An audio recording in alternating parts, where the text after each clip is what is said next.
Hello! What's up mga kumari kong tigang? Itong YouTube channel ng mga taong mahilig gumawa ng mga pampaswerte, mahilig magpabuenas at talaga namang positibong positibo. It's me, Rico Mori, 2025 and welcome back to my channel! Mabuhay! At ngayon pong araw na ito mga kumari kong tigang, since ngayon po ay araw ng mga puso o Valentine's Day, nako, may kaugnayan po dyan ang topic na pag-uusapan natin ngayon. Kasi ngayon po mga kumari kong tigang ay magpe-present po tayo ng isang napakalakas na panghalina at pang-akit o panggayuma sa inyo pong mga minamahal. Talaga ba? Naku, bakit lang gumamit ng gayuma? Wala bang ganda? Pues, kung ganyan pong mga sitwasyon nyo po mga kumari kong tigang, panood nyo po ang video kong ito. O, siya, go mga kumari kong tigang. Tigang na ba kayo?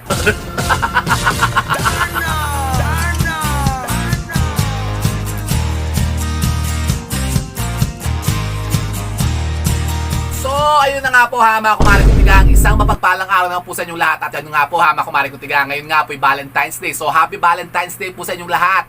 At dyan sa mga kapartner nyon at yun nga, yung nag-i-enjoy sa inyong mga date ngayon. Ako, si Mariosep. Sige, ituloy nyo lang yan. Mag-enjoy kayo. At doon naman sa mga wala ngayong kasama ngayong Valentine's Day, tis-tis na lang. Ganun talaga. Magsarili na lang kayo, mga kumari kong tigang. Mag-date na lang kayo mag-isa.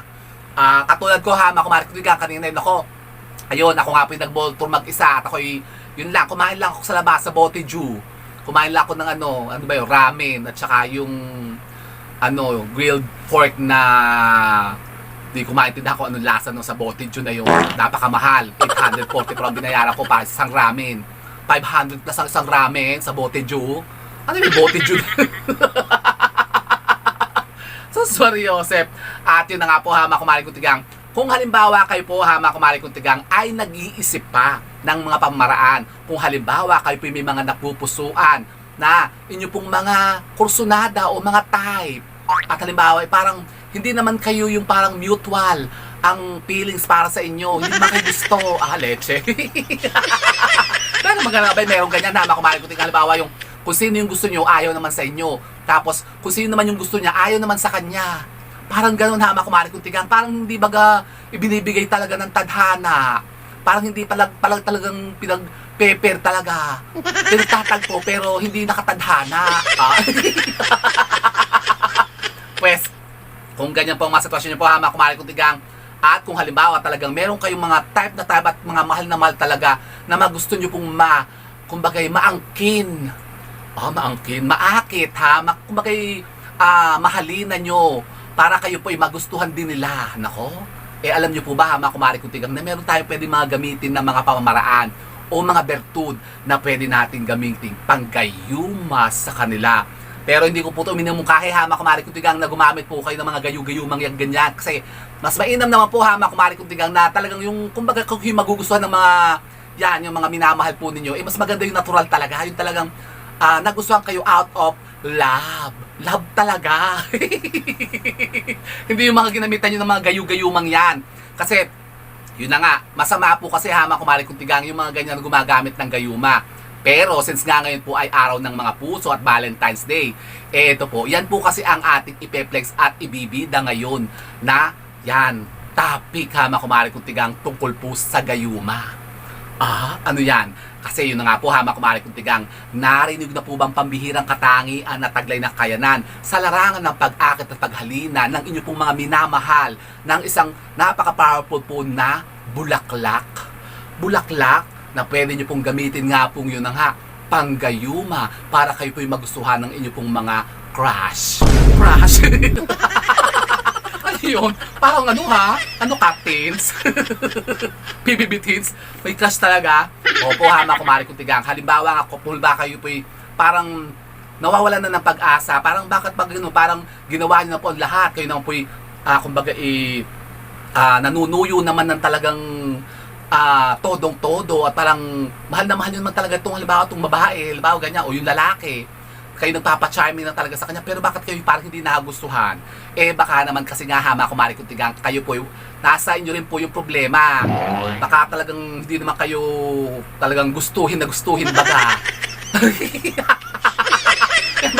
Abay, opo ha, meron pong gano'n na mga kumari kong tigang. Kaya di ba sabi ko nga sa inyo, lagi dapat kayo magpa-fresh. Dapat lagi kayong fresh para kayo magugustuhan ng mga, yun nga, mga loved ones ninyo, mga target ninyo na maakit, para lumakas po yung charisma po baga ninyo, mga aura ninyo. Yan. Pues, kung halimbawa yun na nga, gusto yung kayo po talagang magustuhan ng yan mga natitipuhan po ninyo, eh dapat po muna ha, mga kumari kong tigang, ito po ang gawin po ninyo. Dapat po, palakasin nyo po muna ang mga charisma po ninyo. Pero kung halimbawa kayo naman po, parang yun na nga, medyo parang matumal-tumal ang inyong pong mga charisma sa pag-akit sa opposite sex, sa mga nagugustuhan po ninyo. Alam niyo po ba ha, mga kumari kong tigang, na meron nga tayong magagamit na isang napaka-powerful po na bertud na yun na nga, pwede natin gamiting panggayuma o panghalina sa kanila. Ano yan? Ito po ha, mga kumari kong tigang, o kumapit na kayo, ipeflex ko na sa inyo ang napaka-powerful po na bulaklak ng amor seco. Bulaklak ng amor seco ha, mga kumari kong tigang, na ibinabad natin sa espesyal na langis na gagamitin natin nga pong yun na nga panghaplas o pampatak sa kanilang mga iinuming drinks. Nako! Opo ha, mga kumari kong tigang, ito po isang napaka-espesyal na bulaklak na ibinabad po natin sa napaka-powerful na langis. Yan, ito po yung langis ng nyog, yung libon na nyog ha, mga kumari kong tigang, na ibinabad natin ang bulaklak ng amor seco. At ito po ha, mga kumari kong tigang, ay naorasyon na po natin. Ito po yung nakonsagra natin ha, mga kumari kong tigang. Kumbagay na ritualan na natin ng mga bertudan ng pang-akit sa mga yan. Mga ganyan, yung mga panggayuma. Talaga ba? At ito po ha, mga kumari kong tigang, ay pwede nyo pong subukan. Kung halimbawa nga kayo po ha, mga kumari kong tigang, eh yun na nga, yung meron kayong inaasam-asam na mga minamahal po ninyo na gusto nyo pong mapa sa inyo. Nako, parang sabik na sabik eh. Inaasam-asam talaga. O, palibawa talaga kayo may gustong-gusto talaga, pero hindi naman talaga kayo pinapansin. Eh, gamitan nyo siya nito, ha, mga kumari kong tigang. Pero kung gagamitin nyo po ito, ha, mga kumari kong tigang, dapat po talaga yung desidido kayo. Baka naman yung lolokohin nyo lang yung, ano ha, yung gagayumahin ninyo. Dapat po ha, mga kumari kong tigang, kung gagamitin nyo ito, gamitin nyo ito sa kabutihan. Ba, kung talagang mahal na mahal nyo po siya, ito po kasi ay tatalab lamang. Basta't kayo po may malinis na intensyon sa kapwa po ninyo. Hindi po kayo yung manggagayuma kayo para pagsamantalahan nyo lang isang tao para mag-take advantage lang sa kanya, para gayumahin nyo siya, para magustuhan kayo, para kamkamin nyo yung mga kayamanan niya, ganoon. Oh. Ganun, meron pong ganun. Abay, meron pong ganun ha, mga kumari ko tingnan, marami pong ganyan. Lalo-lalo na po yung mga nababalitaan ko ngayon na maraming yung mga ano dito sa atin, mga Pinay na mga nananarget ng mga apam. Tapos pagka nakuha nila eh ayun, anong ang ginagawa, nililimas nila yung kwarta ng apam. Tapos pagka wala ng kwarta yung apam, nilalayasan nila, iniiwanan na nila. Leche, wag ganun ha, mga kumari kong tigang. Kasi baka kayo po'y makarma. Opo, kasi may karma po yan. May balik sa inyo yan ha, mga kumari kong tigang. Pagka gumamit kayo po itong mga panggayuma, tapos ginamit yung nga sa kasamaan, sa panlalamang ng ibang tao, sa yun nga, yung pang samantala sa iba. Nako, mapapahamak kayo dyan. Kayo po'y kakarmahin. May balik dyan sa inyo. Opo. So, ito po ha, mga kumari kong tigang, ito po'y available po sa atin. Ang langis po ng bulaklak ng amor seco. Paano natin gagamitin ito? Nako, napakadali lang naman po ha, mga kumari kong tigang. Ang langis na ito po ha, mga kumari kong tigang, iahaplas lamang po natin sa ating mga kamay. Tapos, halimbawa, meron po tayong target na tao. Target talaga. Halimbawa, meron tayong marang napupusukan na tao na gusto nating mapaamo sa atin. Ito po ha, mga kumari kong tigang, iahaplas lamang po natin sa ating kamay. Tapos, kailangan po ito po ay maihaplas po natin sa kanyang mga mukha. Yan. Diyan, iahaplas yung ganyan. Tapos, bubulungan nyo siya ng mga petisyon po ninyo. Yung mga, mga kahilingan po ninyo. Halimbawa, gusto nyo maakit siya. Sabi mo, mahalin mo ako. Yan, magustuhan mo ako. Ibigin mo ako. Ihaplas nyo po ito sa kanya. Kailangan ma-haplas nyo po ito sa mukha niya. Haplas kayo sa kanya niya. Tapos, Hoy, ano, kumusta ka ba? Gaganyan. Gaganyan niyo siya. O kahit sa kamay. Halimbawa kayo pa yung magpapa-charming, sabihin niyo, ito sa, kailangan sa balat niya, dadampi po ito sa balat niya, mas maganda nga po sa mukha, sa mga ganyan, sa leeg, sa batok, ganyan, sa buhok niya, o sa mga kamay, ganyan. Hawakan niyo siyang ganyan, sabihin niyo, uy, pogi. Landi eh. Sabihin, anong gagawin mo mamaya? Labas naman tayo. Ganyan. Gaganyan, hawakan mo siya sa kamay niya. O dito sa mga piski-piski niya, sa mga ganyan, leeg niya. O sa buhok niya, i-haplas siya sa buhok niya. Sabihin mo yung bababae naman yung, uy, ang ganda naman ng buhok mo. Sabihin ko niya, uy, ang ganda naman ng buhok mo. Tapos papansinin yung kunyari, hawakan nyo. Pero siyempre may mga babae ayaw magpahawak ng buhok. O di ba, ayaw nilang hawakan ng buhok nila. Sa kamay, hawakan nyo lang sa kamay na ganyan. Tapos kailangan ma-i-haplas yung ganyan. Kailangan po kumari kutigang, magpetisyon po muna kayo. Bumulong muna kayo ng yung mga gusto nyong mangyari para makuha nyo sila. Yan. Opo, kumari kutigang, ganun lang po. At habang ito po kumari kutigang ay ihinahaplas yung ganyan, meron kayong ibubulong na isang pangmalakasan na orasyon. Yan. At yan pong orasyon na yan ay tuturo ko po sa inyo kumari kutigang kapag kayo po'y nag-avail na nitong ating langis ng amor seko. Yan, tuturo ko po yung orasyon na babanggitin po ninyo, ibubulong nyo sa kanya, ibubulong nyo sa tenga niya. Gagan nyo. Ibubulungan nyo siya, mga kumari kutigang, habang ihinahaplas nyo po ang langis na ito. At meron pa po isang napakainam na paraan. Kung talagang gusto ito po yung maging epektibo, ito naman pong langis na ito, mga kumari kutigang, ang langis ng amor seko. Yan, ito po mismo po ipapatak nyo na po sa mga drinks na iinumin nila. Yung bang nakita natin sa mga movie, sa mga pelikula, sa mga teleserye, di ba may mga ganun, may palbawa, may mga ginagayuma, pinapatak, totoo po yan. Pwede kayo magpatak nito sa mga juice nila, mga kape, mga iced tea, ganun. Yan, at pag kayo po yung nainom nila, kailangan po mga kumari kutigang, yung orasyon na babanggitin ko sa inyo, yung tuturo ko sa inyo mga kumari kutigang, dapat po maibulong nyo po yun sa kanya habang kayo nakatingin sa kanya, nakatingin siya sa inyo. Dapat pagkainom niyang ganyan nung drinks na pinatakan nyo po itong langis ng amor seko, ito po ay dapat po kayo ang unang-una niyang makikita. Talaga ba? Abay, opo mga kumari kutigang, huwag tatawa, totoo po ito.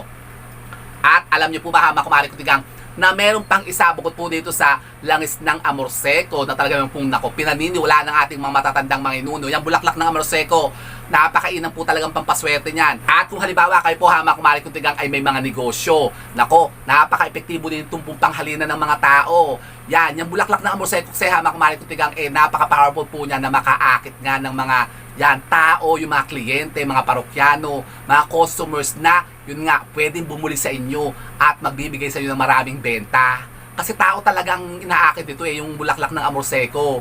So, pwede po din siyang gamitin sa pagninegosyo, sa pagbebenta. Yan po, kukuha lang po kayo ng bulaklak ng amor seko, tapos yan po ilalagay nyo lamang po sa isang pouch na pula. Yan, katulad po nito. Maglalagay lang po kayo sa isang tela pula, babalutin nyo lamang po siya, tapos ilalagay nyo lamang po siya sa mga kahan ng mga tindahan po ninyo o ng mga store po ninyo, ng mga business po ninyo kung saan kayo nagbebenta. Opo. Kasi alam nyo po ba, kumari kutigang, na kapag ang mga bulaklak ng amor seko ay yun na nga, nangalingasaw. Kumbaga yung aroma niya ay kumbaga sumambulat. Talaga ba? Talagang napaka-powerful po niyan na makaakit ng mga tao. Yan. At yun nga, kapag ito nga po, ginamitan nyo po ng isang yung nga ito ating pambihirang orasyon, yung ating ritual na yun nga pampagayuma at pangakit nga ng ating mga minamahal, talagang yun mahuhook po talaga sa inyo. Pero may expiration ba yan? Parang meron. Opo, meron din naman kumari ko, meron siyang kumbaga parang hangganan na maakit siya sa inyo na a certain time, maakit siya sa inyo, pero parang pagdating ng meron ding oras na mawawala rin ang visa niya. Hindi paano yun? Pag halimbawa nawala na yung visa, di bahala na kayo. Di ulitin yung lalo yung procedure kung paano natin ginawa. Pero halimbawa yan po, siyempre nagustuhan na kayo dyan. Di kausapin nyo na. O di ba yung kumbaga suyuin nyo na siya. Siyempre mapapalapit na sa inyo. Di pag-usapan sabihin nyo magpakasal na tayo, hindi kasal na kayo, di wala na siya magagawa. Naku, hindi masama yun. Di parang yun nga, sabi ko sa inyo na nag-take advantage kayo, na haba siya yung parang nawawala sa sarili. Pero dapat po makumalik ko, sabi ko nga sila, kung gagamitin nga po ito, dapat may linis po talagang intention po niyo. Yung taong gagamitan po ninyo dito ay dapat po talagang mahal na mahal po ninyo. Para kumbaga, kung halimbawa ma-develop naman po siya ng feelings siya sa inyo, edi okay lang, di ba? Mas maganda rin naman po yun. Pero yun nga, sabi ko sa inyo, huwag nyo itong gagamitin makumalik kung tigang sa kalokohan o kayo halimbawa yun nga, mananamantala lang po ng kapwa nyo, nako, wag po yung gagamitin ito makumalik kasi kayo po yung maaring mapahamak dito at yan kasi ay may karma, may balik yan sa inyo. O di baga, at meron pang isa makumalik bukod nga po dito sa ating bulaklak ng amor seco, meron pang isa.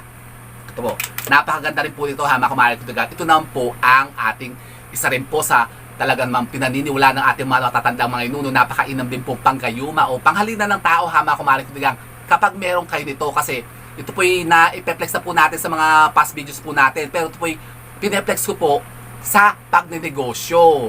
Pero alam nyo po ba makumalik bukod sa bertud niya sa pag-akit nga ng mga customers, mga parokyano at kliyente sa pagbebenta, pagtitinda, alam nyo po ba na meron din po itong pambihirang katangian na nakakaakit din po, nakapagpalakas po ng mga karisma po ninyo. Yun nga sinasabi ko sa inyo, dapat lumakas ang mga karisma po ninyo, yung mga aura ninyo at yung mga chakra. Kumbaga, palalakasin natin makumalik yung mga dungan po ninyo, yung karisma po ninyo sa opposite sex. At kapag kayo po yung nakapagtaglay po ito po ang isa rin pong bertud niya. Pampalakas po ng mga personality nyo, mga karisma. Talaga, ano ba yan? Ito po makumalik ang bertud ng ating Corazon de Jesus. Corazon de Jesus, po. Ito po yung mutya ng Corazon de Jesus. Diba? Ito po yung Netflix ko na sa inyo before. Ito po yung pampaswerte po sa negosyo. Napakaganda po ito sa pagbebenta, pagtitinda. Yan, kung kayo po may mga tinatransaksyon, may inaakit kayong tao, meron kayong lagi kinakausap para mapa-oo po ninyo, para ma-close yung mga deal. Yan, para kasi doon kasi tumumutya ng langka Kaya lang po, ito po, mas mas kumbaga, mas mura siya sa mutya ng langka. Kasi ang mutya po ng langka kasi ngayon medyo taghirap na, saka medyo may kamahalan ang presyo. Pero ito lang pong ating mutya ng Corazon de Jesus. Ganun din po ang bertud na taglay po nito. Ang hindi lang po ito kasama, hindi lang po ito sako, makumari kong tigang, yung bertud po ng pagpapaanak. Kasi ang mutya po ng langka, napaka-epektibo po niya. Halimbawa, meron po mga buntis at gusto nyo pong mapabilis ang pagpapaanak. Yung mabilis lumabas ang bata. Ito, gamit kasi din to ng bertud to ng mga kumadrona. Yung mga nagpapaanak baga. Yan. Diba ako may tangan po nito. Nako, kayo po madaling makapagpaanak ng buntis. Yung mga anak, mabilis kayo makakapagpaanak ng baby. Talaga ba? O ba, mga midwife kayo, hindi kayo mahihirapan magpaanak ng mga buntis. Hindi nyo na kailangan na mag-CS, yung cesarean. Kasi, mabilis na lalabas yung bata kapag kayo po may taglay po nito. Kasi ito pong, hindi ito yung langka. Kasi wala pong gantong bertud ng itong Corazon de Jesus, yung langka lang. Pero halos the same lang po lang bertud ng dalawa, ang langka at saka ang Corazon de Jesus. Kasi ang mutya po ng langka, makumalik kung ay napakalakas na mutya na may bertud na panghalina ng tao, pampalakas ng aura at karisma, panghalina baga sa tao para bumango kayo, para bumango ang pangalan po ninyo. At ganun din po ang mutya ng Corazon de Jesus. Pero yun nga, ang mutya ng Corazon de Jesus, hindi po siya nakakapagpaanak ng buntis. Hindi po siya mabilis makapagpaanak ng buntis. Kumbaga, ang power din po nito, yun nga, katulad din po ng bulaklak ng ang mutya,